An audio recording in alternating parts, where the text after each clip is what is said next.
Ciao a tutti, davanti a me ho l'INFINIX Hot 50 e voglio mostrarvi come verificare il numero di serie di questo dispositivo.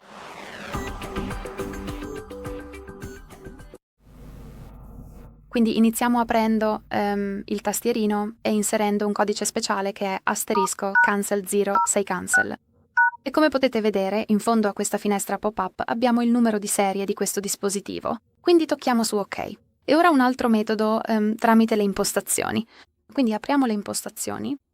Qui, proprio in alto, abbiamo l'opzione Il mio telefono, quindi tocchiamo e scorriamo verso il basso per trovare Info-versione. E come potete vedere, in seconda posizione abbiamo il numero di serie di questo dispositivo. Bene, questo è tutto. Grazie mille per aver guardato.